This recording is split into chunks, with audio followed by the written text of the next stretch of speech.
कक्षा 10वीं विज्ञान। मैं आर एस प्रसाद सर। आज प्रकाश के बारे में पढ़ेंगे। प्रकाश क्या है और वह किस तरह से माध्यम में चलता है। तो ये अध्याय 10 है, प्रकाश परावर्तन एवं अपवर्तन समतल सतह से। देखते हैं क्या होता है इसमें। अब ये सामने आपके एक वस्तु रखी हुई पेंसिल दिखाई दे रही है। इसके पर्दे पे ये छाया बन रही है और नीचे एक स्केल भी आपको दिखाई दे रहा है कैसे कैसे रखा हुआ है। तो जितनी दूरी पे रहेगी उतनी छाया बड़ी बनेगी, जितनी पास में रहेगी उतनी छाया कम बड़ी बनेगी। इसमें ये ध्यान रखना है कि ये त्रिभुज जो होते हैं ये समरूप बनते हैं। यहाँ एक त्रिभुज दिखाई दे रहा है और एक बड़ा सा त्रिभुज दिखाई दे रहा है। ये दोनों त्रिभुज समरूप होते हैं। तो उन्हें समरूप त्रिभुजों का नियम लगा करके इसके सूत्र बनाए जाते हैं। जैसे वस्तु की लंबाई, वस्तु ये है आपकी, और वस्तु व प्रकाश स्रोत की दूरी, वस्तु से लेकर प्रकाश स्रोत की दूरी, वस्तु से लेकर के प्रकाश स्रोत तक की ये दूरी ऐसे ही बराबर हो गया छाया की लंबाई। छाया की लंबाई ये हो गई और छाया व प्रकाश स्रोत की दूरी, यानी इस छाया से लेकर के इस प्रकाश स्रोत तक की दूरी, ये डी एस हो गई और एक डीओ हो गई ऑब्जेक्ट की, डीओ, और छाया की वो डीएस, शैडो के लिए दे रहे हैं।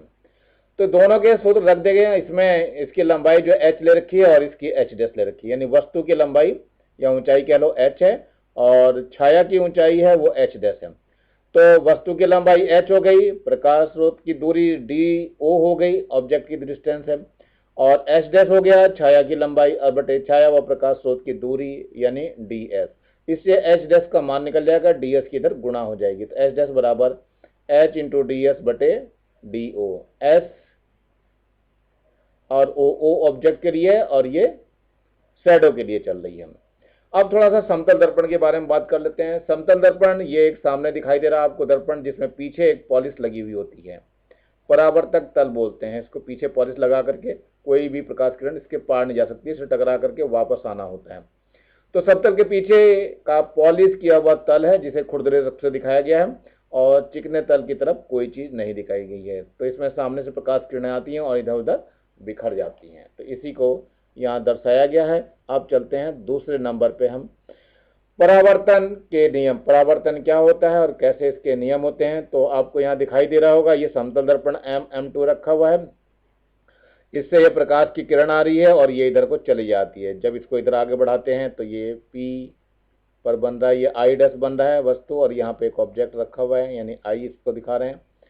तो इसी के बारे में आज आपको समझाना है कि इसमें कोण, ये आई और आर में क्या संबंध होते हैं वो समझाना है। तो जरा ध्यान से देखिए इसमें कि इसमें वैसे तो परावर्तन के नियम जो होते हैं आपको पता ही है। परावर्तन के कोण सदैव आपतन कोण के बराबर होते हैं, यानी परावर्तन कोण और आपतन कोण सदैव बराबर होते हैं, यानी आई और आर जो ये दिखाया हुआ है ये दोनों बराबर होते हैं। एक और चीज, आपतित किरण, आपतन बिंदु और अभिलंब तथा परावर्तित किरण सभी एक ही तल में होते हैं। यानी ये एक तल है आपका MM2 वाला, M1 M2 वाला, इसमें O पर ही होते हैं। ये आपकी आपतित किरण हो गई, ये परावर्तित किरण हो गई और ये अभिलंब हो गया। तो तीनों के तीनों बिंदु O पर यानी एक ही तल में स्थित होते हैं। तो ये दो नियम है, परावर्तन के नियम आपको याद रखना है। इसमें परावर्तन की परिभाषा भी पूछी जाती है। तो परावर्तन क्या होता है, जब कोई प्रकाश किरण किसी चिकने तल से टकराती है, टकराने के पश्चात वह उसी माध्यम में लौट जाती है। तो इस घटना को हम प्रकाश का परावर्तन कहते हैं। ये एक प्रैक्टिकल है जो आपकी कॉपी में लिखना होता है, और यहाँ प्रैक्टिकली कॉपी में भी लिखना होता है और थ्योरी वाली कॉपी में भी लिखना होता है इसको। तो इसमें उद्देश्य दिया हुआ है, यहाँ से चालू होता है प्रैक्टिकल। समतल दर्पण की सहायता से परावर्तन के नियम का सत्यापन करना। उसमें आवश्यक उपकरण कौन से पड़ते हैं, लकड़ी के खांचे या प्लास्टिक का खांचा होना चाहिए, ऊर्ध्वाधर समतल दर्पण और पिने, ड्राइंग बोर्ड, सफेद कागज और बोर्ड पिने यानी थंब पिन और चांदा आदि।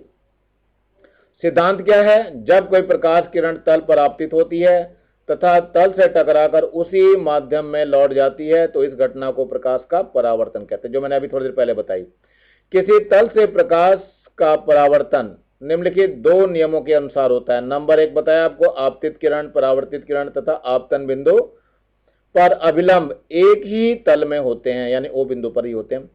आपतन कोण तथा परावर्तन कोण सदैव बराबर होते हैं, यानी ये आपतन कोण और ये परावर्तन कोण बराबर होते हैं। यहाँ पर प्रेक्षण सारणी बनानी पड़ेगी। तो पहले वाले में आपने 30 अंश का लिखा हुआ है, दोनों में 30-30 आ जाएगा। अब यहाँ पे सपोज करो ये 40 अंश लिखा हुआ है, तो यहाँ पर भी 40 अंश हो जाएगा। अगर यहाँ आपने 50 लिखा है तो यहाँ पर 50 आ जाएगा, और यदि ये 60 लिखा गया है तो यहाँ पे 60 अंश हो जाएगा। ये 60 अंश, ये क्योंकि दोनों कोण बराबर ही होते हैं। लेकिन इसके लिए पहले आपको सफेद कागज पे ये एक दर्पण रखना पड़ेगा, जबकि प्रैक्टिकल रूम में आओगे तब बताऊंगा मैं इसको। और इसमें एक लाइन खींच देंगे पहले, इस लाइन पर ये 2 पिने गाड़ देते हैं, P1 P2 जो दिखाई दे रहे हैं। अब इन पिनों को इस दर्पण में इस साइड से देखते हैं। इस साइड से जब देखेंगे तो अंदर जो है ये पिनें दिखनी चालू होती है, तो इन पिनों के सीध में ये P3 और P4 को गाड़ देते हैं। अब इनको निकालने के बाद इस लाइन को मिला देते हैं। जब मिल जाता है तो इस पर एक लंब खींचते हैं जो ON के बराबर होता है। अब ये I वाला कोण ये आपतन कोण हो गया और ये परावर्तन कोण गया। पहले ये वाला कोण आपको 30 अंश का बनाना है, फिर दूसरे वाले पेपर पे 40 का, फिर उससे अगले में 50 का और फिर 60 का। इस तरह से कम 3 रीडिंग आपके पास होनी चाहिए। और ऐसे फिर इसको परावर्तन कोण को नापेंगे तो वो कोण उतने ही अंश का आएगा जितने अंश का आपने यहाँ बनाया था। तो ये यहाँ पर टेबल भी आपको भर देनी होती है। अब थोड़ा सा आगे चलते हैं। ये तो था परावर्तन के नियमों का सत्यापन करने के लिए, टेबल भी आपने देख ली।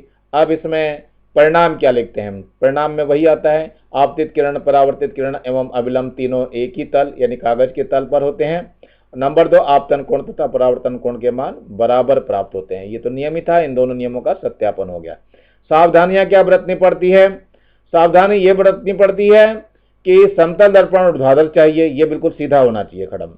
पिनों को ऊर्ध्वाधर बिल्कुल सीधा खड़ा करना चाहिए। 2 पिन एक दूसरे से लगभग 3 या 4 सेंटीमीटर की दूरी पर हो, ऐसा ना बिल्कुल पास पास ही रख दिया आपने। दर्पण बिल्कुल साफ रखना चाहिए जिससे उसमें प्रतिबिंब आसानी से देख सकें। पिनों का मिलाना यानी मिलना जो है पिनों के आधार से होना चाहिए, ना कि ऊपर से। ऊपर तिरछे मिर्चे हो सकते हैं लेकिन नीचे आधार पे बिल्कुल एक सीध में होना चाहिए। दर्पण निर्धारित रेखा से विस्थापित हिलाना नहीं चाहिए, यानी एक बार जो दर्पण लगा दिया आपको वो बिल्कुल भी हिलना नहीं चाहिए। अब थोड़ी सी बात आती है, दर्पण के घूमने का परावर्तित किरण पर प्रभाव क्या पड़ता है वो बताना है हमें। यानी दर्पण को यदि थीटा कोण घुमाते हैं तो परावर्तित किरण कितने कोण से घूम जाती है। इसमें ये एक दर्पण है आपका, ये दिखा रहा हूं मैं M1 M2 करके।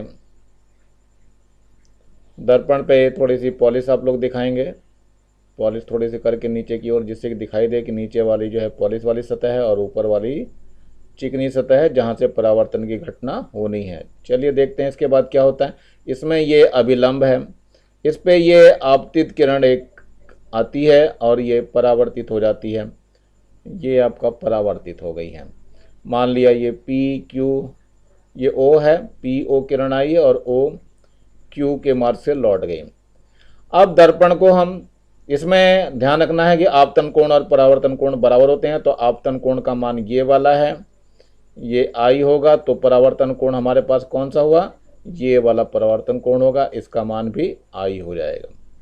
चलिए ठीक है, अब देखते हैं। अब क्या करा हमने कि थीटा कोण घुमा दिया इस दर्पण को, यानी ये जो दर्पण था इस दर्पण को थोड़ा सा घुमा दिया गया है, अपने अक्ष पर ही घुमाया गया है। तो अक्ष पर कितने कोण से घुमाया है? हमने थीटा कोण से घुमाया है इसको, यानी ये कोण थीटा से घुमाया गया है। जब ये थीटा कोण से घुमाया है तो अभिलंब भी पूरा थीटे कोण से ही घूमेगा। जितने कोण से आपने दर्पण को घुमाया है उतने ही कोण से थीटा ये भी घूमेगा। अब वास्तव में ये जो है नया अभिलंब जो है वो N' पर पहुंच गया है और दर्पण आपका M1' से लेकर के M2' पे आ गया है। अब ध्यान रखना है कि आपका ये जो आपतन कोण हुआ वास्तव में वो ये हो गया I प्लस थीटा, ये वाला I प्लस थीटा हो गया कोण। तो इसके बाद इधर वाला कोण भी ये I प्लस थीटा हो जाएगा। तो ये I प्लस थीटा हो गया। इसमें ध्यान से देखिए, ये I प्लस थीटा हो गया और इसमें ये थीटा पहले से है तो I प्लस 2 थीटा हो गया। ये पूरा कोण I प्लस 2 थीटा, ये पूरा कोण कितना हो गया? I plus 2 theta.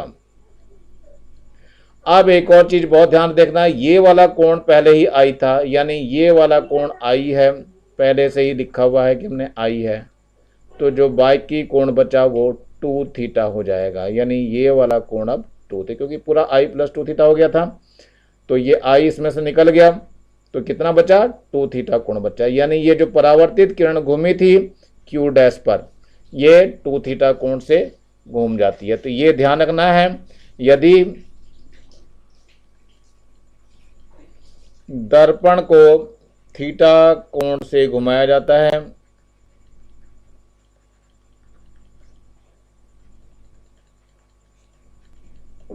तो परावर्तित किरण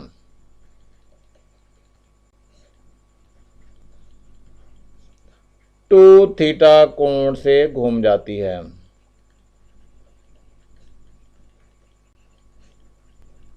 अब जैसे मैंने समझाया वैसे ही आपको लिखना है, लेकिन कोणों का नाम दे करके लिखना है। जैसे ये थीटा है तो M2O M2 डैश थीटा है, ऐसे यहां पर है NO N डैश, ये मान थीटा था, यहाँ पे ये थीटा लिखा हुआ था। तो ये सारे कोण आपको नाम से ही देने पड़ेंगे। मैंने तो I और थीटा की फॉर्म में समझाया है, और आप लोगों को I और थीटा की फॉर्म की जगह पे नाम भी देने हैं।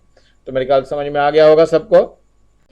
समतल दर्पण पर बिंदु वस्तु का प्रतिबिंब बनना। अब कैसे प्रतिबिंब बनता है ये आपके सामने दिखाया जा रहा है। ये एक दर्पण है, समतल दर्पण जो दिखाई दे रहा है, जिसकी पॉलिश इस तरफ है और सामने चिकनी सतह है। सामने ये एक बिंदु वस्तु O पर रखी हुई है। बिंदु वस्तु से जब प्रकाश की किरणें चलती हैं तो ये परावर्तित होकर के आंख पर पहुंचती हैं। ऐसे फिर ये दूसरी प्रकाश किरण चली है, ये भी आपकी आंख पर पहुंच रही है। तीसरी प्रकाश किरण ये चली है और ये भी तीसरी भी आंख पर पहुंच रही है। यदि इनको पीछे की तरफ मिलाया जाए, इधर की तरफ जा करके, तो ये सारी प्रकाश किरणें पीछे एक बिंदु पर मिलती हैं जहां इसका एक प्रतिबिंब प्राप्त होता है। और ये प्रतिबिंब कैसा होता है, आभासी होता है, आभासी प्रतिबिंब प्राप्त होता है और बिंदु ही प्राप्त होता है। तो ये जो बिंदु वस्तु है, इस बिंदु वस्तु का यहाँ पे एक प्रतिबिंब प्राप्त होता है। इसमें क्या खास बात होती है, ये जो दर्पण से दूरी है, ये दूरी और जो अंदर आपको दिखाई दे रहा है ये वाली दूरी, ये दूरी दोनों बराबर होती हैं। यानी जितना वस्तु दर्पण से दूर होगी उसका प्रतिबिंब भी दर्पण से उतना ही दूर होगा। ये प्रतिबिंब आपको बनाने आने चाहिए, और ये नेत्र अगर नहीं बनता है तो यहाँ पर आप लोग आंख केवल लिख सकते हो, लिख करके छोड़ सकते हो, लेकिन दर्पण और ये किरण आरेख ऐसा ही बनाना पड़ेगा आपको। समतल दर्पण द्वारा बने आभासी प्रतिबिंब की दूरी ज्ञात करनी। ये जो दूरी बताई है कैसे ज्ञात करते हैं वो आपको समझाना है इसमें। तो पहले ही दर्पण आपको पीछे दिखा दिया था मैंने। ये दर्पण आपका दिखाई दे रहा है, इस दर्पण पर ये प्रकाश किरण आपतित हो रही है, बिंदु पर ये प्रतिबिंब O है और यहाँ से प्रकाश किरण चल रही है और ये टकरा करके फिर परावर्तन द्वारा मार्ग इसने बदल दिया। अब ये बिंदु O है, समझ लीजिए, O तो दे दिया इन्होंने, A दिया बिंदु ये पे, और ये C है। तो AC दिशा में परावर्तित होकर चली जाती है। लेकिन इसको जब हम पीछे की ओर बढ़ाते हैं और इसको हम ऊपर बढ़ाते हैं तो ये दोनों प्रकाश किरणें यहाँ पर आकर के काटती हैं और यहीं पे वस्तु का प्रतिबिंब बन जाता है। अब हमें इन दोनों त्रिभुजों के बारे में लेना है। ये दोनों त्रिभुज सर्वांगसम हो जाएंगे। सर्वांगसम के लिए ही आपको बताना है कैसे कैसे होगा। तो देखते हैं जरा कैसे है। बिंदु वस्तु का जितनी दूरी पर प्रतिबिंब बनता है उतनी दूरी पर वस्तु भी होती है, यानी कि ये OB और IB दोनों बराबर होंगे। दूसरा, ये आपतन कोण और परावर्तन कोण बराबर होते हैं, लेकिन ये I और ये I दोनों के दोनों एकांतर कोण से बराबर होते हैं, जो कि यहाँ पे दिया हुआ है। ठीक है, ये हमने आपतन कोण I माना था, ये आपतन कोण ये वाला I माना गया है, और एकांतर कोण से ये वाला कोण भी I हो गया। लेकिन ध्यान से देखो, ये दोनों समांतर रेखाएं हैं और ये एक तिर्यक रेखा काट रही है, तो इसमें ये कोण और ये कोण आपस में बराबर होंगे, जिसे हम परावर्तन कोण कह रहे हैं। और ये कोण क्यों होंगे बराबर, संगत कोण से होंगे। ये संगत कोण आपको दिखाया हुआ है यहाँ पे बराबर, I और R इसलिए बराबर हो गया इसका मतलब। यानी ये इसके बराबर हो गया और ये इसके बराबर हो गया, तो क्या हुआ, I और R दोनों बराबर हो गए। ये यहाँ पर दिखाया है, परावर्तन के नियमानुसार I और R बराबर होते हैं। अब समीकरण 1 2 3 यानी इन्हीं का ले लिया, 1 2 3 समीकरणों को ले लिया। तो त्रिभुज ये और ये में देखना चालू करते हैं। कोण BOA बराबर कोण BIO, BOA बराबर BIA, यानी ये वाला कोण और ये वाला कोण दोनों बराबर हो गए। क्यों हो गए, परावर्तन के नियम से हो गया। दूसरा, कोण ओ बी ए और आई बी ए अभिलंब है, 90 अंश के कोण बन रहे हैं, यानी ये वाला कोण और ये वाला कोण 90 अंश का बना हुआ है, इसलिए ये बराबर है। ए बी भुजा दोनों में उभयनिष्ठ होगी, यानी ये जो ए बी दिखाई दे रही है ये भुजा आपकी उभयनिष्ठ दोनों में दिखाई दे रही है, तो दोनों में होने के कारण ये बराबर होगी। इसका मतलब क्या हो गया, तीन चीजें जहां बराबर होती हैं तो त्रिभुज सर्वांग सम होता है, तो कोण भुजा कोण से ये सर्वांग सम हो गया। जब सर्वांग सम हो गया तो पूरी तरह से बराबर होगा, इसका मतलब जो ओ एम है वो एम आई के बराबर होगा, वही आपको बताया गया। अर्थात प्रतिबिंब की दूरी समतल दर्पण से उतनी ही होगी जितनी वस्तु की दूरी है। अब यहाँ पे एक प्रश्न दिया हुआ है, यदि कोई वस्तु समतल दर्पण से 30 सेंटीमीटर की दूरी पर स्थित है तब समतल दर्पण द्वारा बने वाले प्रतिबिंब की वस्तु से कुल दूरी क्या होगी। तो पहले इसको चित्र से समझो, ज़्यादा बढ़िया रहेगा आपको। तो ये मान लिया दर्पण है, तो दर्पण के सामने ये कोई वस्तु ओ रखी हुई है जिसकी दूरी जो है 30 सेंटीमीटर है। अब इसका जो प्रतिबिंब अंदर बनेगा तो ये प्रतिबिंब भी उतनी ही दूरी पे बनेगा। मान लिया ये प्रतिबिंब आपका आई बना, तो ये भी प्रतिबिंब 30 सेंटीमीटर की दूरी पर है, हमें ओ आई बताना है। तो ये मान लीजिए ये एम हो गया दर्पण, तो ओ आई बराबर वास्तव में क्या हो जाएगा, ओ एम प्लस एम आई। तो ओ एम का मान कितना है, 30 है, और ये भी मान 30 है, तो कुल मिला के कितना हो गया, 60 सेंटीमीटर, यानी यही आपका आंसर होगा, यहाँ पे दिया हुआ है। अतः प्रतिबिंब की वस्तु से कुल दूरी 60 सेंटीमीटर। में क्या समझ में आ गया होगा सबको अच्छी तरह से। समतल दर्पण पर विस्तारित वस्तु का प्रतिबिंब बनना देखते हैं। ये विस्तारित वस्तु मान लिया जो है ओ डैश, ये ओ डैश पेंसिल एक रखी हुई सामने। परावर्तन के अनुसार दर्पण पर पड़ने वाली आपतित किरणें परावर्तित किरणें कुछ इस प्रकार होंगी, जो कि यहाँ दिखाया हुआ। ये एक दर्पण दिखाई दे रहा है आपको, इस दर्पण पर सामने से प्रकाश की किरण जा रही है, ये आंख से इसके प्रकाश की किरण देखो इधर से ले रहे हैं और ये सीधे टकरा करके इसके बिंदु की नोक पर आ जा रही है, और दूसरी प्रकाश की किरण ये आ रही है और ये टकरा करके सीधे इसकी जड़ में आ जा रही है। अब इस जड़ में जो आ रही है, तो ये जो वस्तु वास्तव में प्रकाश की किरण गई वो इसको सीधी दिखाई देगी यहाँ पर, यानी ये जो यहाँ का प्रतिबिंब है वो अब यहाँ पे बना हुआ दिखाई देगा आई बिंदु पर, ये जो दिखाई दे रहा है आपको। ऐसे ही यहाँ पे जो प्रतिबिंब आपका जो जा रहा था वो इस वाले का प्रतिबिंब सीधा इसको यहाँ दिखाई देगा आई डैश के ऊपर, यहाँ दिखाई देगा, और ये आई जो दिखाई देगा इस ओ का बना है, और ये ओ डैश का आई डैश पे बना है। इस तरह से ये क्रम से जितने बिंदु हैं इन सभी के प्रतिबिंब यहाँ पर बनने चालू हो जाएंगे, और इस तरह से सारे यानी शेष बिंदुओं पर भी इसके प्रतिबिंब वैसे ही बनेंगे। इसलिए जैसी ये पेंसिल दिखाई दे रही है बिल्कुल ठीक वैसी ही पेंसिल इसके अंदर भी दिखाई देती है, वही इसके अंदर बताया हुआ वैसा ही आप लोगों को लिखना पड़ेगा। ये प्रश्न बहुत आता है, सिद्ध कीजिए कि अपना पूर्ण प्रतिबिंब देखने के लिए समतल दर्पण की लंबाई व्यक्ति की लंबाई की आधी होती है, यानी ये दर्पण जो है आधा ही पर्याप्त होता है हमारी पूरी लंबाई को देखने के लिए। अब मान लेते हैं यहाँ पे एक व्यक्ति है जिसकी लंबाई एच एफ है, और इसके सामने एक दर्पण जो रखा हुआ है वो पी क्यू तक रखा हुआ है, नीचे वाला दर्पण नहीं है, ये वैसे दिखाया गया है आपको, केवल पी क्यू तक का दर्पण आपको दिखाना है। इसमें प्रकाश किरण जो हेड से चल रही है वो यहाँ आँख तक पहुँच जा रही है आपकी, और इसमें भी ये कोण जो है आपतन कोण है और ये परावर्तन कोण है, दोनों बराबर हैं। ऐसे ही जो पैरों से यानी एफ से प्रकाश किरण चल रही है वो भी आपकी आँख तक पहुँच जा रही है। तो ये प्रकाश किरण इधर दिखाई देती है तो यहाँ सिर तक दिखाई देता है, यानी ये एच डैश पे बन रहा प्रतिबिंब, और यहाँ पर जो आँख से जो दिखाई दे रहा है ये एफ का प्रतिबिंब एफ डैश पे बन रहा है, तो ये आपको पूरा प्रतिबिंब दिखना चालू हो जाता है। अब हमें इसको सिद्ध करके दिखाना है कि ये पी क्यू जो है इस पूरे एच एफ की आधी है। चलो हम देखते हैं, हम त्रिभुज अलग अलग लेना चालू करेंगे। सबसे पहले ये ऊपर छोटा सा त्रिभुज देख लीजिए, त्रिभुज कौन सा है, त्रिभुज एच पी आर, और त्रिभुज कौन सा है ई पी आर, ये ई पी आर, ये दो त्रिभुज ले रहे हैं।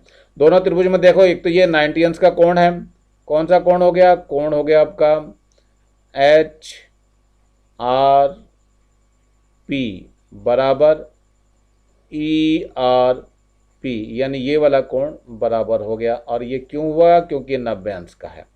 इसके बाद ये दोनों में उभयनिष्ठ है और ये आपतन कोण बराबर परावर्तन कोण है। कोण कौन सा हो गया, एक एच और ये पी है, और ये पी के बाद आर हो गया, ये आर बराबर कोण कौन सा है, इधर से ई पी आर हो जाएगा, यानी ई पी आर।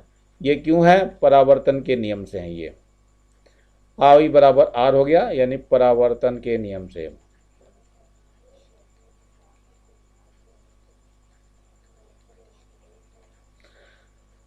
इसका मतलब क्या हो गया, यहां दो कोण और एक भुजा इसमें बराबर हो गई है।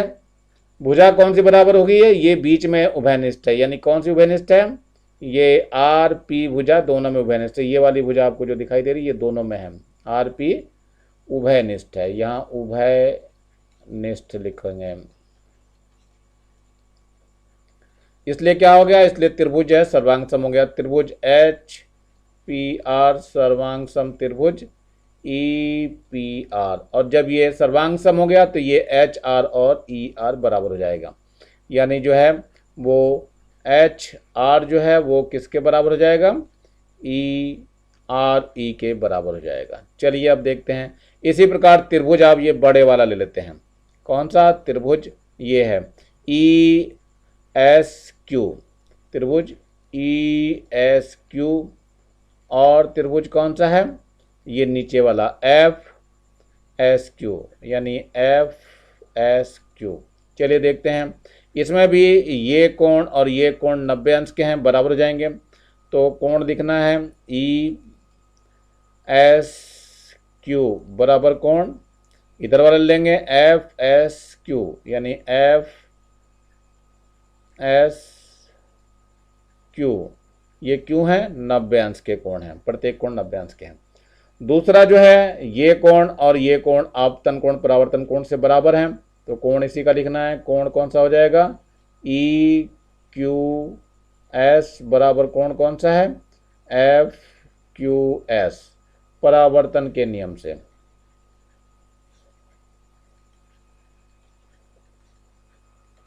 चलिए ये दोनों कोण बराबर होंगे। और ये जो भुजा बीच में दिखाई दे रही है एस क्यू, ये उभयनिष्ठ है, तो एस क्यू उभयनिष्ठ है। इसका मतलब ये त्रिभुज सर्वांग सम हो गए। तो त्रिभुज कौन सा जो ऊपर लिया था हमने, ई एस क्यू सर्वांग सम त्रिभुज कौन सा हो गया, एफ एस क्यू। जब ये दोनों त्रिभुज सर्वांग सम हो गए तो सर्वांग सम होने पर ये और ये दोनों बराबर हो जाएंगे, यानी कि एफ एस बराबर हो जाएगा ई एस के। ये हो गया, तो ये दो चीज़ें आपके सामने आ गई हैं, एक ये बराबर हो गया है और एक ये बराबर हो गया है। अब थोड़ा सा आगे चलते हैं कि वास्तव में हमें लंबाई जो निकालनी थी वो पूरी निकालनी थी व्यक्ति की, तो पूरी लंबाई एच से लेकर के एफ तक है, तो ये लंबाई हमने एच एफ लिख दिया। एच एफ पूरी व्यक्ति की लंबाई है। अब इसको तोड़ना चालू करते हैं। एच एफ जो है वास्तव में H R plus R E के बराबर होगा, तो ये H R plus R E और plus E S plus S F के बराबर हो जाएगा। अब जरा और देखते हैं, ये एच आर वास्तव में भी किसके बराबर सिद्ध करा हमने, आर ई के बराबर सिद्ध करा, तो इसको हम आर ई लिख देते हैं। और पहले से ही एक आर ई और मौजूद है। ऐसे ही यहाँ ई एस देखो, ई एस ये वाला है तो ये इसके बराबर था, तो ई एस तो ऐसे ही रहने दीजिए। ये एस एफ जो है वास्तव में ये ई एस के बराबर था, अभी सिद्ध किया हमने। अब यहाँ पे क्या हो गया, डबल आर ई आ गया और प्लस यहाँ डबल ई एस आ गया और ये एच एफ के बराबर हो गया। तो जरा फिर देखते हैं, एच एफ बराबर कितना हो गया, दो कॉमन ले लेंगे तो क्या बच जाएगा, R E plus E S. जरा ध्यान से देखो, आर ई और प्लस ई एस वास्तव में ये आर एस के बराबर हैं, यानी एच एफ बराबर 2 RS, क्योंकि ई बराबर हो गए तो RS ही रह जाएगा। RS जरा ध्यान से देखो, तो RS का जो मान आया वो 1/2 H और F हो गया, परंतु RS जो है वो PQ के बराबर। देखो ये RS जो है वो PQ के बराबर है, यानी यहाँ पर हम PQ लिख देंगे। तो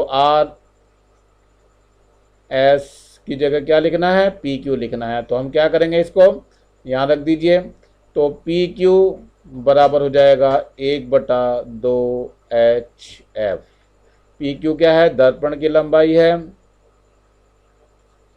दर्पण की लंबाई बराबर कितना हो गया? 1/2 गुणा व्यक्ति की लंबाई।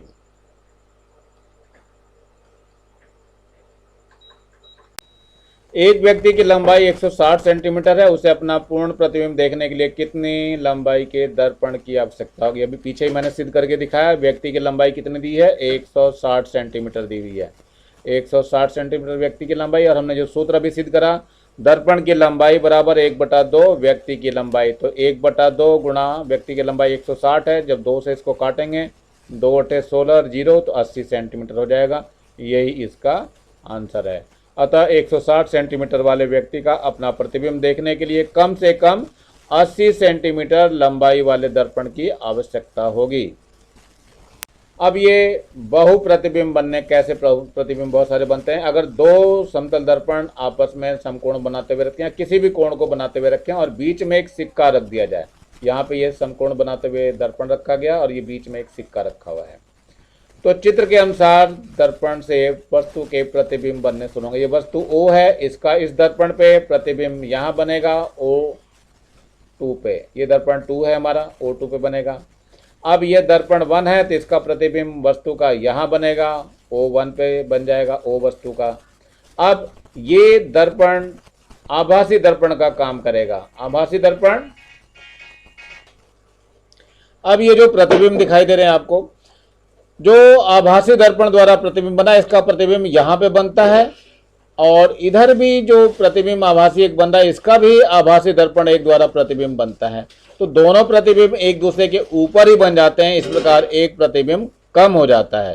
तो इस प्रकार जो है हमारे पास जो सूत्र होता है, सूत्र में से एक माइनस कर दिया जाता है। तो सूत्र है प्रतिबिंबों की संख्या बराबर 360/थीटा। थीटा ये कोण है जो 90 अंश का यहाँ से लिया गया है, और -1 ये सूत्र होता है। अब थीटा का मान यदि हम 90 अंश रख देते हैं तो रखने के बाद इसको हल करना पड़ता है। हल करने पर क्या आता है ये देखते हैं जरा हम। तो ये 360/थीटा, तो 360 रख देते हैं, 360/90 और -1, ये प्रतिबिंबों की संख्या निकल जाएगी। तो 9 चौक 36 हो जाएगा। तो ये जो है 4 - 1 यानी कि 3 प्रतिबिंब प्राप्त होंगे, जो कि यहाँ लिखा हुआ है। यहाँ थीटा की जगह क्या करना है? 360 रख के 90 अंश रखेंगे, 90 अंश रखते ऐसे ही हल करना पड़ेगा। इस प्रकार हमें कुल 3 प्रतिबिंब प्राप्त होते हैं। तो सूत्र आप लोगों को याद रखना है प्रतिबिंबों की संख्या का 360 डिग्री/थीटा -1। ये सूत्र अच्छी तरह से याद रखना है आपको। प्रकाश का अपवर्तन क्या होता है इसको सही से समझना है। यहाँ पर आपको 2 माध्यम दिख रहे हैं, एक विरल माध्यम यानी कि वायु वगैरह है, और ये सघन माध्यम यानी कांच है। जब कोई प्रकाश किरण एक माध्यम से दूसरे माध्यम में प्रवेश करती है तो वो या तो अभिलंब, ये अभिलंब दिखाई दे रहा है, इससे दूर हटती है, या अभिलंब की तरफ झुक जाती है। इस घटना को प्रकाश का अपवर्तन कहते हैं। अब यहाँ पर ध्यान देते हैं, अगर प्रकाश किरण विरल माध्यम से, ये माध्यम ऊपर विरल दिख रहा है आपको और नीचे सघन माध्यम दिख रहा है, तो अगर विरल से सघन में जाती है तो अभिलंब ये दिखाई दे रहा है, अभिलंब, ये अभिलंब की तरफ झुक जाती है। देखो ये कोण थोड़ा कम हो गया और ये वाला कोण ज्यादा था। ऐसे ही अगर प्रकाश किरण सघन माध्यम यानी घने माध्यम से विरल माध्यम की ओर आती है तो अभिलंब से दूर हटती है। देखो ये कोण अधिक हो गया और यहाँ पर कोण ये कम था। तो विरल माध्यम में जब भी आएगी सघन से तो ये अभिलंब से दूर हटती है। तो ये आपको ध्यान रखना है। अब अपवर्तनांक क्या होता है? इसमें वास्तव में आवृत्ति तो नहीं बदलती है प्रकाश की, लेकिन इसकी चाल बदल जाती है। एक माध्यम में दूसरी चाल होगी, दूसरे माध्यम में उसकी दूसरी चाल होगी। तो परम अपवर्तनांक इन्हीं चालों के अनुपात को कहते हैं।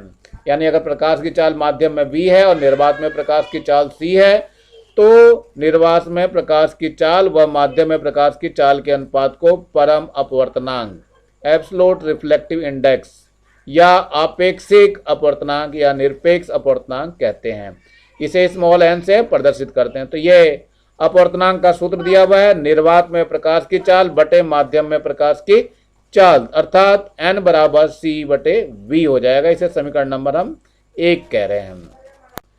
अब इससे संबंधित एक प्रश्न दिया हुआ है, यदि पानी का परमवर्तनांक 4/3 है तो पानी में प्रकाश की चाल ज्ञात कीजिए। पानी का अपवर्तनांक दे दिया है 4/3 और निर्वात में प्रकाश की चाल जो होती है 3 × 10⁸ मीटर प्रति सेकंड होती है। पानी में प्रकाश की चाल v हमें ज्ञात करनी है। चूंकि माध्यम का अपवर्तनांक का सूत्र है हमें निर्वात में प्रकाश की चाल बटे पानी में प्रकाश की चाल, ये n w से दिखा दे रहे हैं यानी पानी के लिए, बराबर जो है ये c बटे v, ये w का मतलब पानी के लिए वाटर से है। तो यहाँ 4/3 रख दिया गया, बराबर 3 × 10⁸ बटे VW। तो VW का मतलब ये 4/3 जो है उधर जा करके क्या होगा 3/4 में कन्वर्ट हो जाएगा, यानी 3 × 9 9/4 हो जाएगा। 9 को 4 से जब भाग करेंगे तो 2.25 × 10⁸ मीटर प्रति सेकंड, यानी यही प्रकाश की पानी में चाल होगी। ये आंसर हो जाएगा।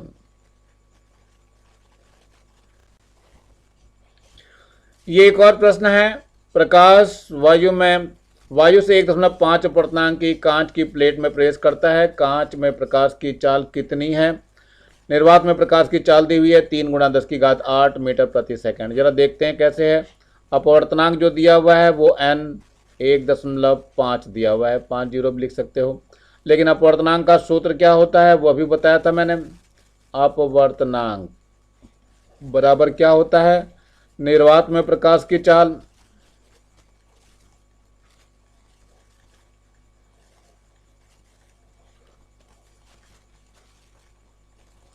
बटे माध्यम में प्रकाश की चाल।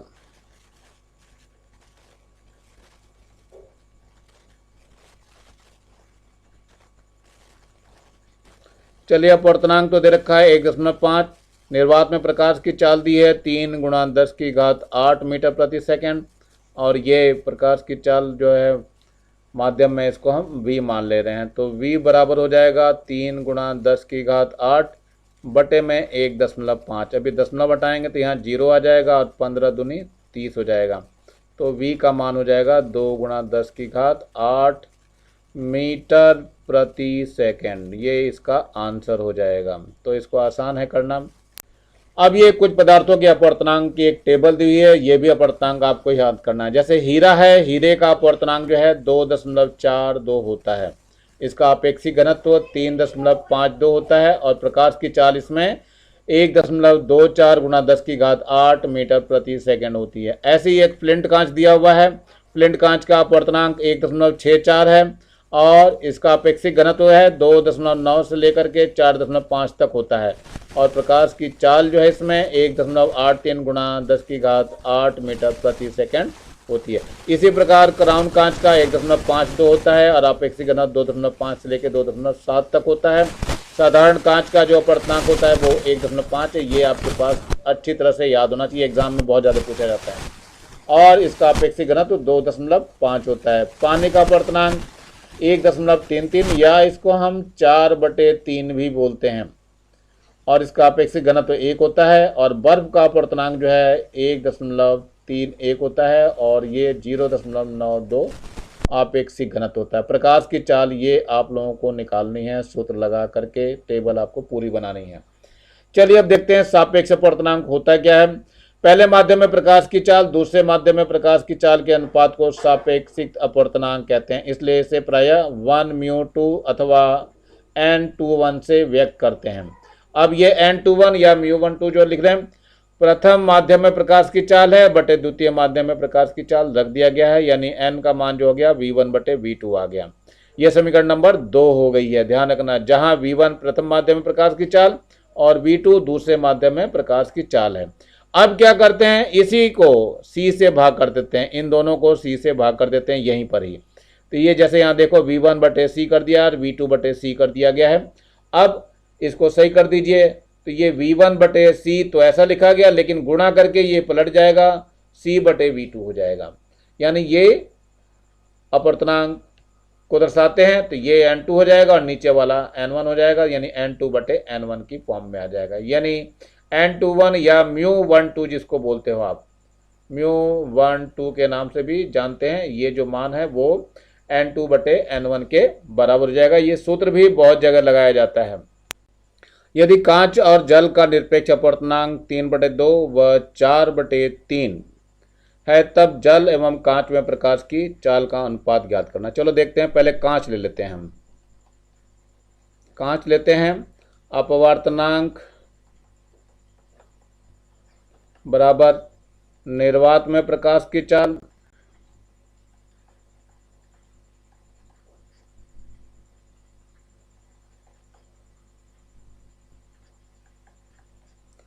बटे माध्यम में प्रकाश की चाल।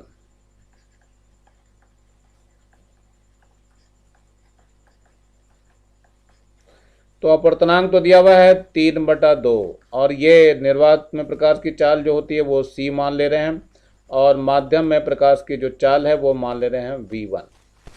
तो इससे जो है v1 का मान निकल जाएगा, कितना आ जाएगा 2c/3 आ जाएगा। इसी प्रकार जल के लिए ले लेते हैं। जल के लिए क्या है, अपवर्तनांक का जो मान दिया हुआ है 4/3 है, इसको 4/3 रख दीजिए और ये चाल जो है निर्वात में c है और इसकी चाल जो है हमने v2 ले ली। तो v2 का जो मान निकल के आएगा वास्तव में कितना आ जाएगा, ये आ जाएगा 3c/4 आ जाएगा। अब हमें क्या निकालना है, v1 और v2 के मान निकालने हैं, यानी चलिए निकालते हैं हम जरा। v2/v1 का मान निकाल लीजिए। तो v2 का मान कितना है दिया हुआ, 3c/4 दिया हुआ है और v1 का मान अभी निकाला था हमने 2c/3 दिया हुआ है।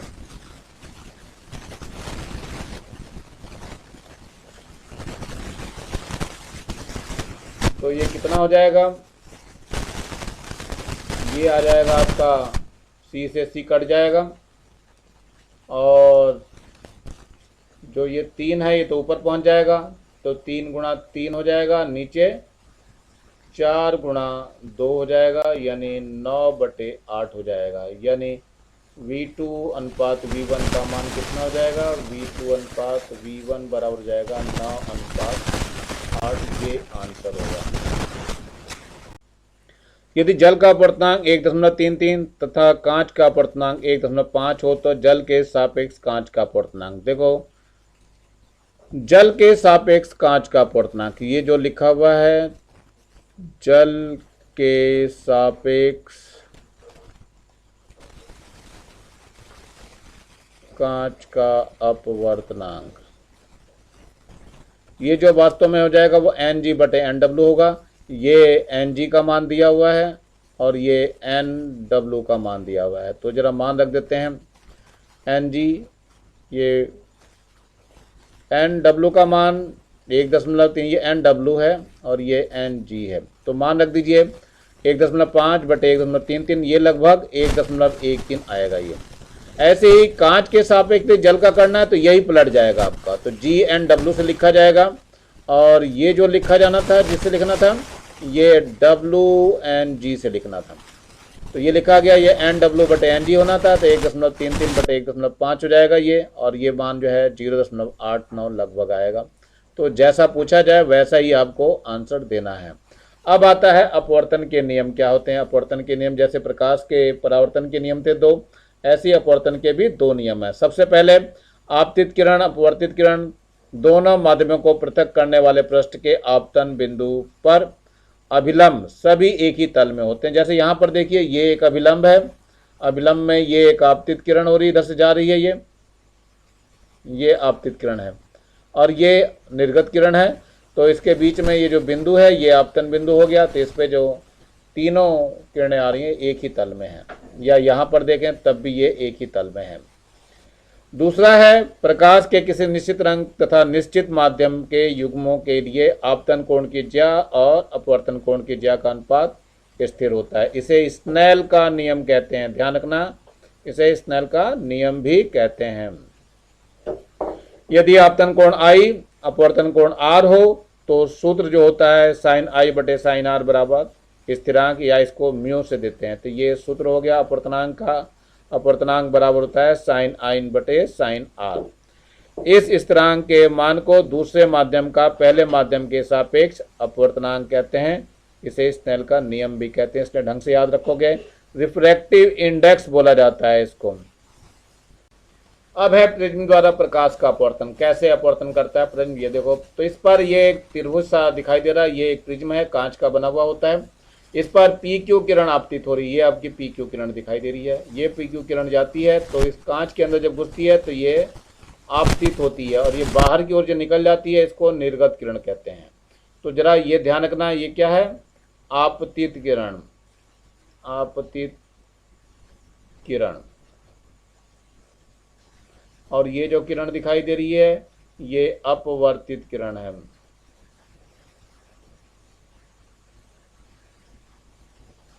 और ये जो बाहर निकलती हुई दिखाई दे रही किरण आपको, ये निर्गत किरण है। अब इसमें ध्यान से देखो, यहां आपतन कोण हो गया, ये I दिखाया हुआ है, और यहां अपवर्तन कोण है, ये R दिया हुआ है। और ये किरण वास्तव में इसको सीधे निकल जाना चाहिए था, लेकिन जो है सीधे नहीं निकल पाई। कितने कोण से मुड़ गई, ये यहाँ पीछे बढ़ाने पर आपको दिखाई दे रहा है। तो यहाँ पे ये कोण जो है आपको दिखाई दे रहा है, एक डेल्टा कोण।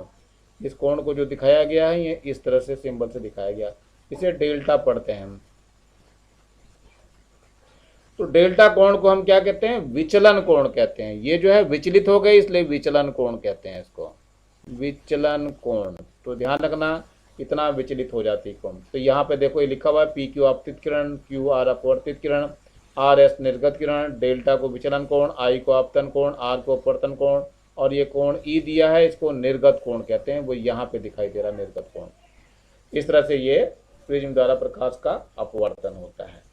अब इसके बाद जो है, ये आपको एक तालाब दिखाई दे रहा है। तालाब में जो है ये कि सिक्का दिखाई दे रहा है नीचे रखा हुआ।